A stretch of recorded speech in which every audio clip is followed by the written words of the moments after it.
자녀들아, 주 안에서 너희 부모에게 순종하라. 이것이 옳으니라. 네 아버지와 어머니를 공경하라. 이것은 약속이 있는 첫 계명이니 이로써 네가 잘되고 땅에서 장수하리라. 또 아비들아, 너희 자녀들 노엽게 하지 말고 오직 주의 교훈과 훈계로 양육하라. 아멘. 기도하시겠습니다. 하나님 아버지, 감사합니다. 오늘 어버이 주일을 맞이하면서 하나님의 말씀을 마주하게 하여 주시고, 또 어버이 주일을 통해서 하나님을 아버지라 부르는 저희들이 하나님을 더 깊이 또 만날 수 있는 예배의 시간이 되기를 원합니다. 세상에 살고 있는 부모의 은혜를 알고 깨닫게 하여 주시고, 하나님의 사랑을 또 체험하는 시간으로 만들어 주시기를 원하고요. 예수님의 이름을 위하여 기도합니다. 아멘. 성경에 보면 우리가 세상 살면서 효라고 하는 단어처럼 성경이 효라고는 표현하지 않지만 부모님의 말씀에 순종하는 모습들을 보여주고 있습니다. 이 세상 사람들은 하나님을 믿고 또 예수님을 믿으면 집안을 망하게 할 자식이라고 하는 소리가 있었습니다. 그러나 우리가 성경을 제대로 알고 깨닫고 하나님을 섬기고 예수님을 믿는 길이 어떤 길이라는 것을 알게 된다면 부모님에게 우리가 얼마나 순종을 하면서 살아가야 하는지, 하나님께 감사하듯이 부모님께 감사하는 마음을 표현하면서 살아가야 되는지 성경은 말해주고 있습니다. 성경은 절대로 부모님에게 불효하라고 말하고 있지 않습니다. 그러나 이 세상 사람들은 잘못 인식하고 있고 또 지금 현재 교회에 나와서 하나님을 섬기고 있지만 성경 말씀대로 하나님의 말씀대로 살지 않기 때문에 교회에 다니면 하나님을 섬기는 사람들은 조상도 모른다. 저는 호적에서 파내야 된다. 우리 집안에서 없애야 된다. 지워버려야 된다고 하는 이야기를 하는데 절대로 그것은 오해에서 시작된 겁니다. 오늘 성경 속에 나와 있는 효를 한번 찾아서 우리가 살펴보려고 하고 있습니다. 성경에서 보여주고 있는 부모와 자녀들의 관계를 통해서 우리가 어떻게 부모님을 생각해야 되고 부모님을 또 섬겨야 되고 나의 자녀들을 또 사랑으로 양육해야 되는지 성경은 말씀해 주고 있습니다. 우리가 이 세상을 살아가면서 우리의 부모님들이 보여주신 모습이 있고 우리가 살아가면서 우리의 자녀들에게 보여주는 모습이 있습니다. 그런 모습들을 통해서 우리는 어떤 영향력을 주고 있고 또 어떤 영향력을 받고 있는지 우리는 정말 잘 깨닫고 살아가야 되거든요. 하나님은 우리에게 세상을 살아가는 방법도 성경 속에서 이야기해 주시지만 하나님의 자녀로서 살아가야 되는 모습을 알려주고 있습니다. 우리가 잘 알고 있는 성경 창세기 21장과 22장에 보면 아브라함이 나오고 이삭이 나오고 사라가 나옵니다. 우리가 너무나 잘 알고 있는 믿음의 조상 아브라함에 대해서 우리는 잘 알고 있습니다. 그리고 그의 아들 이삭이 어떻게 태어났는지도 알고 있습니다. 간략적으로 말씀드리면 아브라함이 메소포타미아라고 하는 동네에서 하나님의 인도하심을 받고 하란으로 갔다가 가나안으로 갔다가 또 애굽으로 갔다가 다시 가나안 땅으로 오면서 하나님과의 동행 속에 하나님을 경험하고 살았습니다. 그리고 하나님이 아브라함에게 약속했던 것처럼 내가 너에게 후손을 주겠다고 약속을 하셨어요. 우리가 잘 알고 있지만 하나님은 우리에게 약속을 하시면 그 약속을 꼭 지키시는 분이십니다. 하나님은 우리와 함께 하시면서 우리가 살아가는 이 세상에서 어떻게 살아가라고 말씀도 해주시지만 그 말씀하신 대로 우리가 살아갈 수 있도록 우리를 인도하시고 보호해 주시고 지켜주시는 분. 어린아이가 태어나면 아버지와 엄마의 보호와 도움 속에서 살아가야지만이 살 수 있는 것처럼 우리는 이 세상 살아가는 동안 하나님의 보호하심과 인도하심과 약속 속에서 살아가고 있습니다. 오늘 아브라함에게 하나님께서는 내가 너에게 아들을 주시겠다고 말씀하십니다. 내년 이맘때에 아들을 네가 얻게 될 것이다. 얻게 될 것이라고 했습니다. 그래서 아브라함이 100세에 아들 이삭을 얻게 됩니다. 하나님은 약속하신 대로 아브라함과 사라에게 아들 이삭을 안겨주고 사라는 그 아들을 품에 안으면서 내가 이렇게 늙어서 내가 젖을 자식에게 줄 줄 몰랐다라고 하면서 기뻐하는 모습이 성경에 잘 나타나고 있습니다. 그러나 하나님께서 한 가지 아브라함을 테스트하시기로 계획하셨고 그 아들을 하나님께 번제로 드리라고 말씀을 하십니다. 정말 100세에 얻은 아들, 이 세상의 어떤 보석보다도 더 귀한 아들인데 하나님이 주시고 또 하나님께 바치라고 하시는 이 과정을 통해서 아브라함은 인간적인 갈등을 했을 거고요. 하나님과의 관계 속에서 경험하고 만났고 체험했던 그 믿음의 길을 생각하면서 또 갈등을 했으리라고 생각을 합니다. 그러나 우리와 믿음의 조상이라고 하는 이름이 붙은 것처럼 아브라함은 우리와 다른 모습을 보여주고 있습니다. 하나님께 아들을 번제로 드리라고 하는 것은 장작 위에 올려놓고 불을 떼서 그 아들을 태워서 하나님께 제사를 드리라고 하는 것인데 아브라함은 그 말씀을 듣고서 그 다음날 일찍이 일어나서 종들과 함께 또 아들 이삭을 데리고 모리아 산으로 향하고 있었습니다. 모리아 산까지는 3일 길이라고 성경은 말해주고 있는데요. 그 3일 동안 아브라함은 얼마나 힘들었을까. 우리도 자식을 키워봤지만 자식이 아픈 것보다 내가 아픈 것이 더 낫겠다라고 생각하고 그가 자식이 아프면 어쩔 줄을 모르지만 우리가 아프면 정작 병원도 잘 안 가잖아요. 겨우 약국에 가서 약 하나 사서 먹고 이제 됐다 이렇게 생각하며 살아왔었잖아요. 그러나 아브라함은 자식을 데리고 가면서 말 한마디 하지 않습니다. 자식도 아버지한테 말 한마디 않습니다. 종들도 아브라함에게 왜 재물을 가지고 가지 않냐고 물어보지 않습니다. 그러나 이제 종들과 헤어지고 나서 아들 이삭이 아버지 아브라함에게 여쭤봅니다.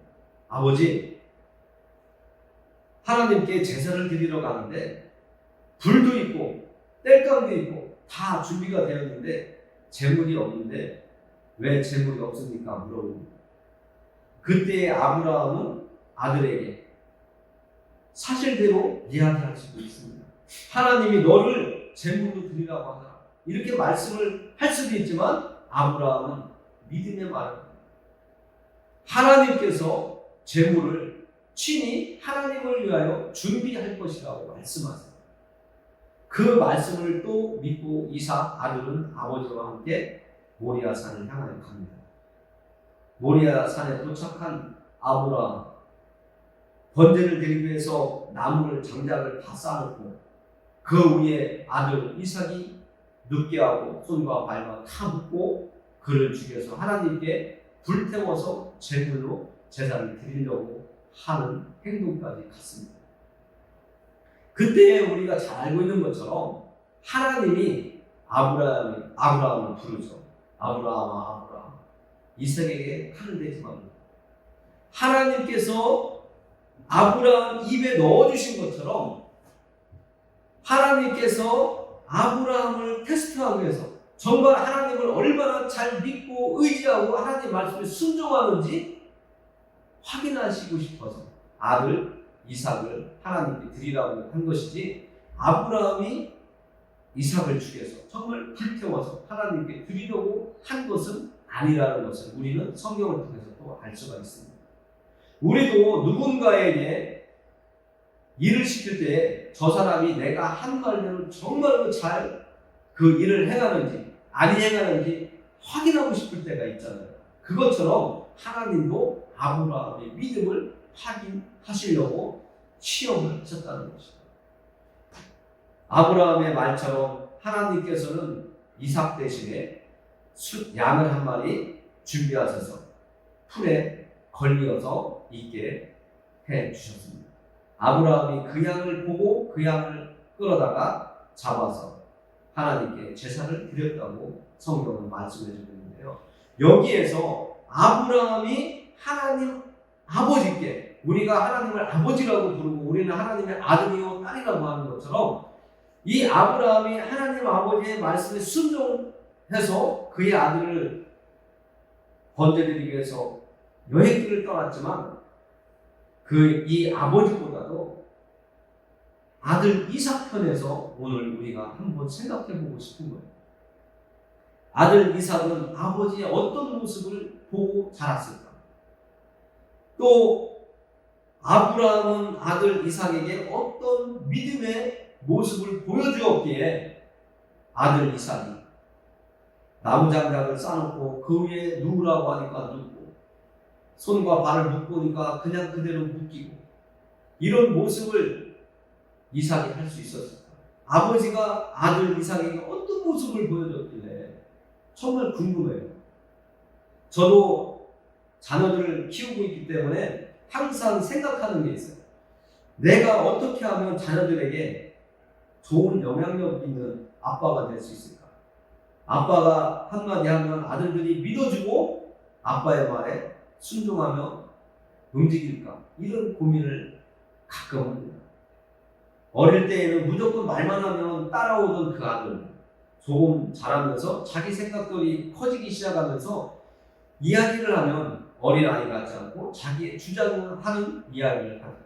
이제 성인이 되어서 이제는 자기들이 나아갈 길을 이제 찾아서 가고 있지만, 그래도 아버지가 살아있고 어머니가 살아있기 때문에 자녀들을 생각한다면 계속 바라보고 있는 그냥 그 자녀들 앞에서 어떻게 살아갈까?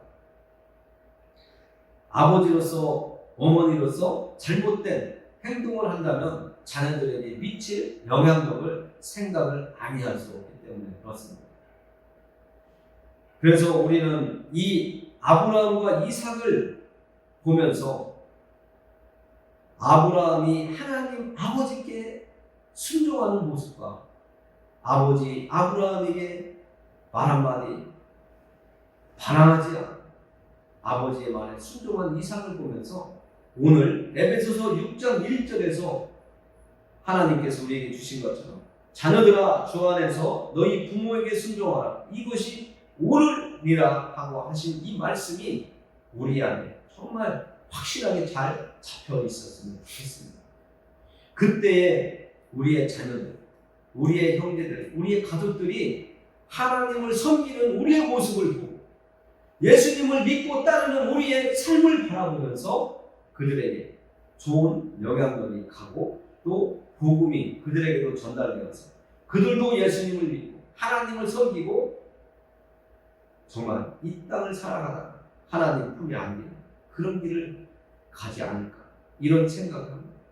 정말 아브라함과 이삭의 삶을 보면서 우리도 어떤 삶을 살아야 된다 생각을 정리하시기를 바라고요. 두 번째로는 요한복음 5장에 나타나 있는 예수님의 말씀을 통해서 우리가 살펴보려고 하고 있습니다. 요한복음 5장 19절에 보면 예수님께서 이렇게 말씀을 하세요. 그러므로 예수께서 그들에게 이르시되 내가 진실로 진실로 너희에게 이르노니 아들이 아버지께서 하시는 일을 보지 않고는 아무것도 스스로 할 수 없나니 아버지께서 행하시는 그것을 아들도 그와 같이 행하느니라.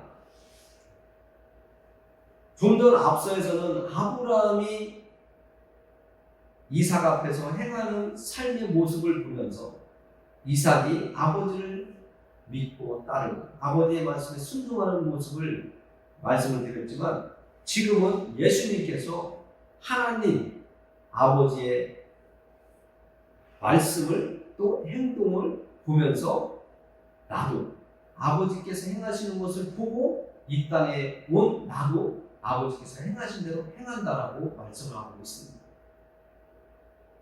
우리 자녀들도 훌륭한 사람이 되기를 원하잖아요. 또 각자가 선 자리에서 인정받고 존경받는 사람으로 자리 잡기를 우리가 원하잖아요. 그런 모습이 자녀들에게 만들어지게 하려면 우리의 삶이 중요하다는 것을 성경은 말씀해주고 있는 겁니다. 그래서 예수님께서도 아들이 아버지께서 하시는 일을 보지 않고는 아무것도 스스로 할 수 없다고 이야기를 하고 있습니다. 저도 하나님의 말씀을 알아가면 알아갈수록 여러분들에게 제가 깨달은 것, 또 하나님이 말씀으로 주시는 것들을 전달할 수 있는 힘이 생기고 확신도 생기고요. 저도 모르게 하나님이 저를 돕는 것을 느끼고 있어요. 그것은 하나님 아버지께서 저에게 주시는 것이 있기 때문입니다. 하나님께서 하나님 말씀을 통해서 제가 하나님을 만나고 하나님에 대해서 알아가도록 해주셨기 때문에 오늘 이 자리에서 여러분들에게 하나님을 소개할 수 있고 하나님의 말씀을 전달할 수 있는 자리에 서게 되었습니다. 그리고 20절을 보면 정말 우리가 더 깊이 하나님을 만나고 깨달을 수 있게 해주십니다. 아버지께서 아들을 사랑하사 자기가 행하시는 것을 다 아들에게 보이시고 또 그보다 더 큰 일을 보이사 너희로 놀랍게 여기게 하시리라. 20절에서는 사랑하는 자에게 주시는 은혜와 사랑하는 자에게 공급해 주시는 것들을 이야기하고 있습니다. 하나님이 사랑하는 자에게 하나님께서는 모든 것을 다 보여주신다는 거예요. 우리가 하나님의 사랑을 받고 있고 우리가 하나님을 사랑한다고 하나님 앞에 나의 믿음의 모습을 보여드리면 하나님께서는 하나님의 계획을 우리에게 보여주시고 우리가 어떻게 믿음의 길을 가야 될지 다 알려주신다는 거예요. 조건은 단 하나잖아요. 하나님을 사랑하는 거예요. 하나님의 사랑을 다 우리에게 보여주시는데 그것을 내가 볼 수 있는 것은 우리가 하나님을 사랑할 때, 우리 자녀들에게도 그렇잖아요. 내 자녀가 사랑스러우기 때문에 내가 알고 있는 것, 내가 가지고 있는 것 자녀들에게는 다 알려주잖아요. 옆집 아이에게 알려주나요? 하다못해 내 통장을 아들에게 보여주잖아요. 때로는 그 통장을 가지고 가서 돈 찾아오게요. 왜 그래요? 그를 믿기 때문에 그렇잖아요. 그를 사랑하기 때문에 그렇잖아요. 내가 용돈이 부족해도 내 자녀들에게는 내 부족한 중에도 용돈을 주잖아요. 야, 이거 갖고 맛있는 거 사 먹어. 너 필요한 거 사라. 하면서 용돈을 주잖아요. 왜 주나요? 사랑하기 때문에. 사랑하지 않는다면 옆집 아이처럼, 모르는 아이처럼 상대하겠죠. 아저씨 나 배고파요. 1,000원만 주세요. 한다고 줄 수도 있지만 계속 줄 수는 없거든요. 그러나 내 자녀가 아빠 나 학교 갔다 오다가 배고프면 뭐 좀 사 먹게 용돈 좀 주세요 하면 생각 없이 주저없이 그냥 호주머니 또 내 쓸 돈 안 쓸 돈 생각 없이 주잖아요. 왜요? 사랑하기 때문에. 우리는 이렇게 하나님의 사랑을 받고 있습니다. 그래서 오늘도 우리가 이 땅에서 살아갈 수 있는 거예요. 하나님이 우리를 사랑하시기 때문에 오늘도 손쉬게 해주시고 오늘도 눈 뜨고 바라볼 수 있게 해주시고 귀를 통해서 듣게 해주시는 거예요. 그리고 입을 통해서 말할 수 있게 해주세요. 왜 그러면 우리가 하나님을 섬기고 예수님을 또 믿어야 되느냐? 성경은 말씀해주고 있습니다. 26절에 보니까 예수님께서 이렇게 말씀하세요. 아버지께서 자기 속에 생명이 있음 같이 아들에게도 생명을 주어 그 속에 있게 하셨고 또 인자됨으로 말미암아 심판하는 권한을 주셨느니라 이렇게 말씀하고 있어요. 내가 왜 예수님을 믿어야 되는가? 딱 예수님은 답을 주시고 있어요. 예수님 안에 생명을 하나님께서 주셨는데 예수님을 믿어야만이 우리가 생명을 얻을 수 있기 때문에 그렇습니다. 어린아이가 응하고 세상으로 나왔는데 엄마를 믿지 못한다면 엄마의 젖을 빨겠습니까? 본능이라고 말씀하실 수도 있지만 그 어머니를 믿기 때문에 젖을 빠는 거예요. 우리는 예수님을 믿는 것은 예수님에게 생명이 있기 때문입니다. 우리가 지옥으로 가는 그 상황에서 벗어날 수 있는 길, 생명의 길로 갈 수 있는 것은 오직 예수 그리스도를 믿는 그 길밖에 없다고 하나님이 우리에게 알려주셨기 때문에 우리가 살기 위해서 천국에 가기 위해서 예수님을 믿어야 됩니다. 이것을 전할 때 믿는 사람은 하나님의 택함을 받은 사람이고요. 이것을 거부하는 사람은 아직 하나님의 택함을 받은 사람인지 아닌지는 알 수 없지만 택함을 받지 않는 사람은 끝까지 거부하다가 지옥으로 가는 사람도 있습니다. 예수님을 잘 믿는다고 칭찬을 받던 사람도요, 죽기 전에 예수님을 부인하고 예수님이 어딨냐, 하나님이 어딨냐 하고 돌아서는 사람도 있다고 얘기를 들었습니다. 직접 보지는 못했는데 그런 사람도 있어요. 정말 우리는 끝까지 예수님을 잘 믿고 예수 그리스도 안에 생명이 있음을 늘 고백하면서 예수님을 떠나지 않는, 예수님을 등지지 않는 우리가 되기를 원합니다. 오늘 말씀을 마무리하면서 기도하겠습니다. 지금까지 우리가 부모를 의지하고 살았고 살아왔습니다. 그리고 앞으로도 내가 아무리 힘이 있더라도 능력이 있더라도 살아계신 부모님 또 돌아가신 부모님들의 유언을 마음속에 새기면서 살아갈 것입니다. 그러나 우리는 그보다 더 중요하게 여길 것은 하나님의 말씀인 것을 우리가 또 깨달을 수 있도록 도와주시옵소서. 우리에게 하나님의 함께 하심이 없다면 하루도 일초로 살 수 없음을 우리는 고백합니다. 정말 하나님 앞에서 살아가면서 예수님을 따라가며 이 땅을 살겠다고 한 우리들, 하나님 앞에서 원망하거나 불평하거나 또 우리를 늘 사랑하시고 우리에게 모든 것을 공급해 주신 그 부모님을 생각할 때 그 부모님에 대해서 원망하거나 불평하는 일이 없도록 하나님 도와주시옵소서. 우리의 남은 날을 하나님께 맡깁니다. 더욱더 하나님을 잘 믿고 예수님과 동행하는 삶을 살아갈 수 있도록 하나님 우리를 도우시옵소서. 오직 하나님께 나아가는 길은 예수님밖에 없다는 믿음을 가지고 또 살아가는 데 도전하는 것으로 우리의 손을 꽉 붙잡고 이끌어 주시옵소서. 예수 그리스도의 이름을 의지하여 기도합니다. 아멘.